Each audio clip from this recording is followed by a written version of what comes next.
Suddenly, in front of me was a tube running up about 1,000 feet. Oh, well, I'm not a good judge, but I would say 1,000 feet plus, or coming down out of sight onto the ground. It was to the left, about halfway along the wood line that you can probably see on the film.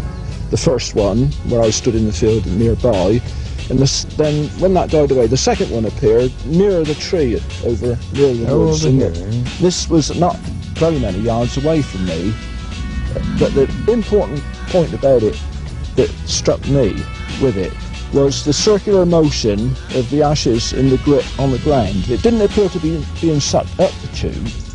It was just rotating at a high speed on the ground, about 2 feet wide, 2 feet 6 perhaps on the ground. All right, Andrew, so the farmer's actually describing some rotation in these black tubes. If those tubes were something to do with crop circle formation, so maybe this is an example of early testing of something that has been applied to create crop circles. You know, let's go a step further and spell out what we're saying here, and that is that through the 1990s there may have been testing of energy-based technologies which can be focused and cause changes in matter and things on the ground that were being tested that was similar to something that was used on 9/11. And there's only one place where I think, in my view, where that would be, which is on a platform in space in orbit around the Earth. Yeah, I mean that's where, you know, the logical place where it would be out of sight. A lot of people have tried to kind of ridicule this idea of having space-borne technology doing things on the ground, and this is something that, of course, Dr. Wood has been lambasted for, even though she's never actually said that she knows that the weapon is in space. You know, we don't know where it is. For example, for the World Trade Center, we don't have any witness accounts describing, you know, 2.5 foot thick black beams coming down from the sky. To my knowledge, I've never read such accounts. So we don't know if it's any relation to what this farmer witnessed. Can I just interject there, Andrew? There was 24-foot diameter circular holes in some of the buildings, yeah? Correct. It is true, as we were saying earlier, that they did. Ronald Reagan announced in the 1980s this SDI program, the Strategic Defense Initiative, where he was going to build this space-borne peace shield which would protect the United States against the Russian intercontinental ballistic missiles, the ICBMs, and all of that propaganda that went along with it. And that was a heavily funded defense program, and as seems to be the case with these programs, there's a proportion of that money that gets siphoned off into black, unacknowledged special access programs, USAPs as they've sometimes been called. So what did they develop in those programs? Obviously we don't know, we don't have access to that information, you know, we can only speculate. The Air Force contracted for an experimental unmanned plane equipped with solar power to carry kinetic kill vehicles that would intercept and destroy ICBMs by colliding with them. In theory, the unmanned plane would destroy ICBMs in their boost or mid-course trajectory after they were launched from the Soviet Union. The Air Force also experimented with space-based lasers, particle beams, and other exotic methods for space-based missile defenses. The Bear test, launched on July 13, 1989, was the first successful operation of a directed energy weapon in space. It proved that directed energy can be reliably operated in space. To waste these dollars on a space-based weapon system, and they're all lies. The same guy who put weapons in space is the same guy who gave this speech at the UN. I occasionally think how quickly our differences worldwide would vanish if we were facing an alien threat from outside this world. Going into the Project Bluebeam stuff, have we got the technology to do this? I got in touch with a Canadian journalist by the name of Serge Monas.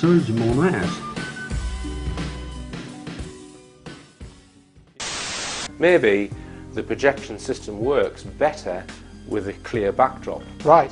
Which is why it didn't look as convincing as the others, perhaps. Again, that's a possibility. And also, you know, people have talked about the beautiful clear blue skies on 9/11, totally clear.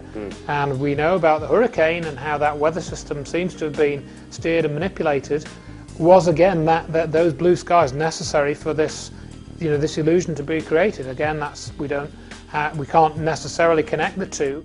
want to mention the obvious connection that the use of blue, or why they use the blue, blue color. I mean, we could look at the blue in the flag of Israel. Then we can look at the Blue Lodge within Freemasonry. The water again. Everywhere you go, you'll find the blue.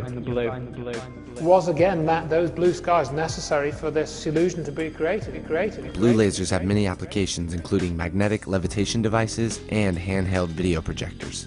Right, so you've got Project Bluebeam. You've got this advertising company called Blue Blast Media. If you do have access to a blue laser, you would want to make a rather thin emulsion, because then more light can penetrate the emulsion, giving you a brighter hologram. You know the quote, a cataclysmic event like a new Pearl Harbor? A lot of truthers will quote the Project for a New American Century, in particular the Rebuilding America's Defenses document. If you read this entire document, you'll see that it's about military dominance on the ground, in the sea, in the air, in space, and cyberspace. So I notice when people quote this, they never discuss the space part of it. As a matter of fact, they'll play it down as much as they can.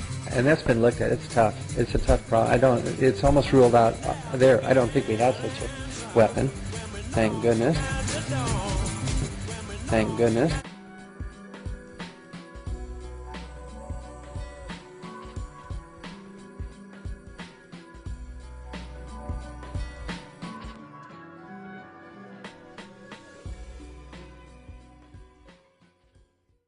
Of alien interaction on planet Earth. But I have to say at this point that I don't know if those documents were really telling the truth or not. They could have been showing me these things so that eventually I would go out and talk about this. And maybe that'll become clear to you later why they may have done that. Good morning. My name is Carol Rosen. In 1974, after being a sixth grade school teacher, I was introduced to the late Dr. Wernher von Braun in the U.S., the father of rocketry. In my first meeting with him, during that first 3.5 hours, he said to me, "Carol, you will stop the weaponization of space." And I said, you know, teachers don't stop until June. He said, "No, you have to understand, this is February, and we have to prevent the weaponization of space because there is a lie being told to everyone that the weaponization of space is now first being based upon the evil empire, the Russians. There are many enemies," he said, "against whom we're going to build this space-based weapon system, the first of whom was the Russians, which was existing at that time. Then there would be terrorists. Then there would be third world countries. Now we call them rogue nations or nations of concern. Then there would be asteroids." And then he would repeat to me over and over, "And the last card, the last card, the last card would be the extraterrestrial threat." There are two different space programs. One is what the public gets to see, and the other one is a secret space program that nobody gets to see.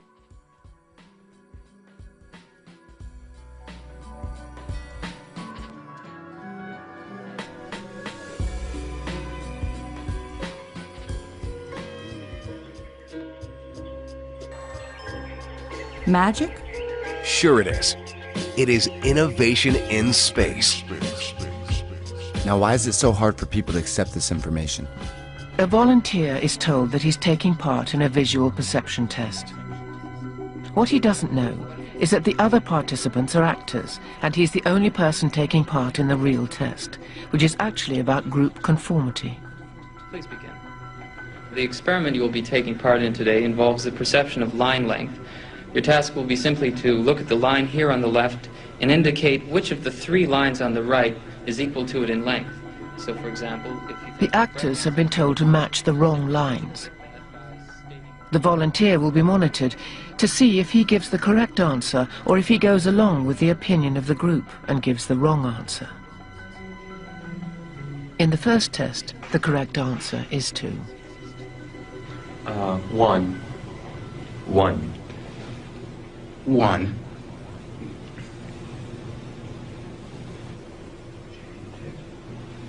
2. 1. Once again, the correct answer is 2. 3. 3. 3.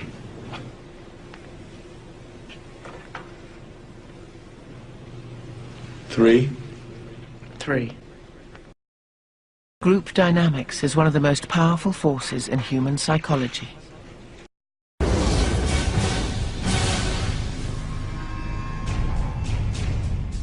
Laser weapons and death rays sprung from the imagination of science fiction writers. It began with the 1898 release of the classic H.G. Wells novel, The War of the Worlds, in which Martian aliens attacked Earth with death beams, threatening to wipe out mankind. Even Albert Einstein jumped on board. His paper, On the Quantum Theory of Radiation, laid out the theory for turning science fiction into reality. But Einstein's theory outpaced technology. Laser weapons remained out of man's reach until a certain popular TV show exploded on the scene in the 1960s, with its talk of phasers, energy shields, and of course, photon torpedoes. The original Star Trek. The 1960s brought with it a push towards space. More significantly, for a lot of scientists, it brought the Star Trek TV series. Interestingly enough, that series had a tremendous impact. Our military leaders also saw what the Federation and the Klingons and the Romulans had to offer in offensive, defensive capabilities. And some of them said, we need some of that stuff to protect our nation. We're supposed to believe that the people who came up with this technology were just creative writers with wild imaginations, and the real scientists in the Defense Department just figured out how to make it real and bring it to life. You know what I think this is? Sort of a propaganda tactic, or what I would call psychological war. Modern war has become a struggle for men's minds as well as for their bodies. Today, in 1952, General Robert McClure's years of lobbying finally resulted in the opening of a training center eventually known as the U.S. Army's Special Warfare Center at Fort Bragg, North Carolina. Psychological operations, or PSYOP, became the new, all-encompassing American military term for persuasion efforts. I was there watching 9/11 pretty much from the moment it was first, what we saw on television, and there was just something that just did not sit right for me. It just did not seem real. It looked like something that had been faked. I couldn't help but think about the radio broadcast of the War of the Worlds at the time as well, and that really stuck in my mind. That did for many, many years afterwards. In support of strategic operations, radio may be highly effective, limited only by the range of the transmitter and the availability of radio receivers. Psychological warfare broadcasts are flexible and can be altered swiftly to fit a changing situation. Nice to learn that a story which has become familiar to children through the medium of comic strips. After what has been a closely guarded secret for nearly 50 years, Orson Welles' original broadcast turns out to be no mere show business stunt. Had such an immediate and profound effect upon radio listeners. But instead was a complex psychological warfare test conducted by C.D. Jackson for the Rockefeller Foundation. When the results are compiled nearly 2 years later, they are released to an elite whose names most men will not speak of over a whisper. Among them groups like the Bilderbergers, Trilateral Commission, CFR, and the Federal Reserve. C.D. Jackson was the equivalent of being the head of the National Security Council in the White House under Eisenhower. He was the chief of psychological warfare. One of the chaps that was involved with the radio research project was Frank Stanton, who was a market researcher for CBS. He ended up becoming the president of CBS for many, many years. He was a member of the Council on Foreign Relations afterwards. He was the head of the RAND Corporation. He had the ear of the Rockefellers and all the rest of it. It was October 30th, the eve of Halloween, a night known variously as Mischief Night, Devil's Night, Hell Night, a night that for some 200 years had unleashed all manner of trickery on the unsuspecting. So he had the means to carry out this extensive study of how many people listened to the War of the Worlds broadcast in the days, weeks, months afterwards, how they reacted to it, that sort of thing. They also commissioned a number of other surveys. There was a Gallup poll that was conducted, and George Gallup was a good friend of Rockefeller as well. The Columbia Broadcasting System and its affiliated stations present Orson Welles and the Mercury Theater on the Air in The War of the Worlds by H.G. Wells. Ladies and gentlemen, the director of the Mercury Theater and star of these broadcasts, Orson Welles. We interrupt our program of dance music to bring you a special bulletin from the Intercontinental Radio News. Probably a meteorite of unusual size, and its arrival at this particular time is merely a coincidence. I do see those parallels. For one is the dust cloud, for example, on 9/11, and you see the footage of people running away and all that. Dude, this is like a scene out of a fucking movie. For real. Rise like a line of new towers on the city's west side. It strikes them head on. Lord, they're turning into flames. Which made me think about that section of the War of War broadcast where we have the black smoke. I don't like the comparison in terms because of it being black. Yeah. I don't. Smoke comes out, black smoke drifting over the city. People in the streets see it now. People piling onto the ships and leaving as well and all that, like the ferries in New York on 9/11. They're running toward the East River, thousands of them. As it's moving through the streets, section by section, people running away and that. Dropping in like rats. Now the smoke's spreading faster. It's reached Times Square. And people getting caught in the dust cloud and choking and all that kind of thing. It really does parallel that. People are trying to run away from it, but it's no use. They're falling like flies. Now the smoke's crossing 6th Avenue. And the reporter is actually it's moving this street, it's now on the next street, it's now on the next street. 5th Avenue. 100 yards away. It's 50 feet.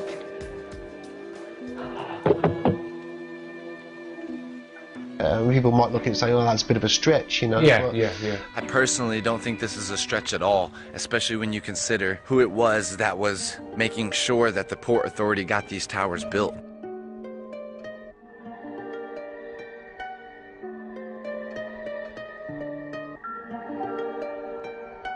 Lower Manhattan was deteriorating, and a radical plan for its revitalization was championed by David Rockefeller and his brother Nelson, then governor of New York. With Mayor John Lindsay on board, they set out to build a trade center, the likes of which the world had never seen, and on a shocking scale. 2 110-story towers. The impression that I built up just from what you told me today, the Rockefellers had this project to see how they could influence people's behavior and opinions and perception. And that project was in the control of people like Orson Welles. They may have not known fully what the Rockefellers were trying to get from it, but there are a lot of coincidences. Right. That was the feeling, especially with Welles. Yeah, that was the feeling. I actually was there and saw the building collapse. Was there. We're saying to anyone who dares to attack us, do not do it. You couldn't win. The result will be devastating. I think you're saying the same. Only now has the government officially acknowledged the existence of Area 51 in Nevada. Back in 1985, when CBS News hired a small plane to go looking for the F-117, an Air Force jet suddenly came up to chase us away. But that was nearly 30 years ago. I'd be really interested to know what they were spending billions of dollars on at that base for the last 30 years. It's a 30-year-old conspiracy. I think Eisenhower wanted peace, but I think this wasn't his decision to make. And he tried to explain that to us in the only way he knew wouldn't get him killed. The potential for the disastrous rise of misplaced power exists and will persist. I think he was well aware what would happen to someone who spoke out against these people. Should there be any concern, sir, over national security at a time like this? No, I think the whole nation now would be almost all of it security agents. The problem is it's a 30-year-old conspiracy. No, I'm talking about 9/11. That's what I'm talking about. Oh, you are. You mean it?